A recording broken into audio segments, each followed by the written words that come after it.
September 11th, 2001 was a day of death, destruction, and terror for people across the world. For some, it was also a day that showed the best side of humankind. There was some reassurance and some light, and to replace the darkness of that day. Percy Farwell is the mayor of Gander in Newfoundland, a small province of Canada that ended up playing a major role on 9/11. According to the National Air Traffic Controllers Association, about 4,300 flights were in the air at the time the U.S. airspace was closed. Because of its location, Gander is a common stop for transatlantic flights, and with the U.S. airspace closed, planes needed a place to land. That's why we're called the lifeboat of the North Atlantic. We're the first point you get to when you need to get on the ground. Farwell was the deputy mayor at the time and says they didn't know how many planes were coming. Ultimately, we had 38 wide-body aircraft here. Captain Beverly Bass was the third female pilot ever hired by American Airlines in 1976, and their first female captain in history 10 years later. She was flying the 36th plane that landed on the island.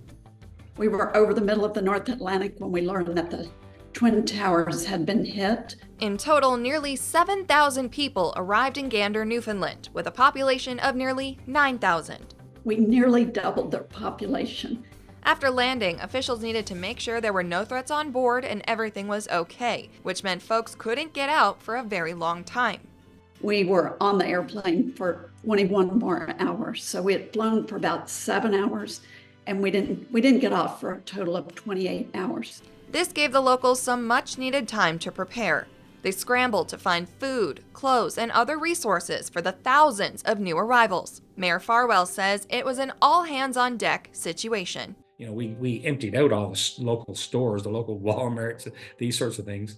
People were literally emptying out their closets and their drawers to provide clothing. They even shut down schools and made sleeping areas with cots and air mattresses, not knowing how long they were staying. All we knew was that there was thousands of people that were distressed. The passengers ended up staying in Gander for 5 days. Instead of seeing them as an inconvenience, the Ganderites welcomed each and every one of them with open arms during their stay. The town went into high gear, and they cooked all these meals. Every passenger got 3 hot meals a day. They even offered up their homes. Here's where my house is. You go there. Oh, see what you like in the fridge.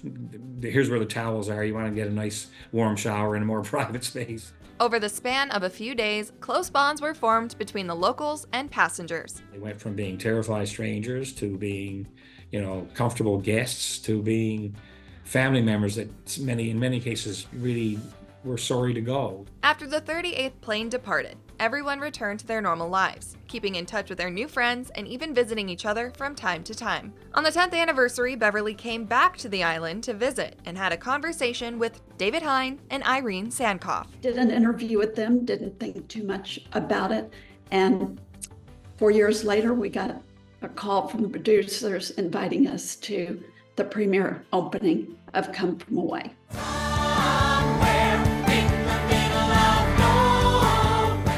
Come From Away is a Tony Award-winning musical featuring events from Beverly's experience and the generosity of the Ganderites during 9/11. It's a celebration of a community banding together to help strangers in need. I was gasping for air. I didn't have any idea what we were getting ready to see. I couldn't believe it.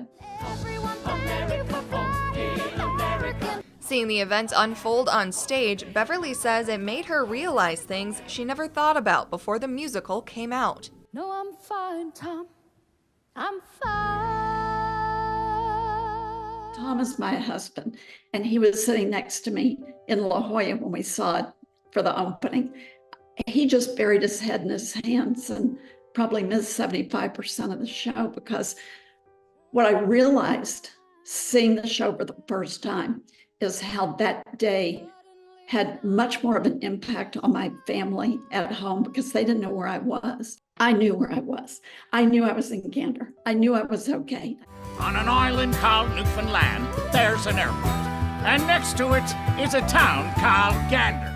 As you can imagine, the show has sparked an interest in the town where it all happened. Because a lot of people are seeing the show or seeing it somewhere, or at least hearing the story, and deciding they would like to come to Gander and meet us or to see the place. But unlike other historical sites, Mayor Farwell says what tourists want to see is intangible. We're like, what are we going to give them to do, or when they come here, and how do we give them that experience they're looking for? Do we just sort of have people going around trying to spot visitors and tap them on the shoulder and ask them if they want to come to our houses to have a shower?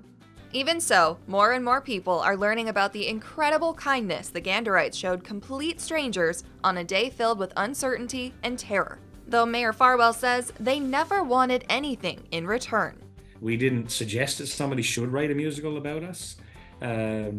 It's flattering. So, the way the community is portrayed is very accurate. It's all true stuff that's in that musical. But we didn't really need that, or ask for it. We got our rewards in doing. However, he says if their story inspires others to do the same, that's the best kind of reward they can receive. It's making people hopefully reflect on themselves, right? And what would I have done? And would I really, so maybe when you walk by somebody on the street and you see somebody in distressed circumstances, maybe you will reach out to give them a hand. There's nothing in between me and the sky. As for Beverly, she's still flying airplanes today, and she's seen Come From Away a total of 178 times. All over the world. We never get tired of seeing it. Welcome to the rock.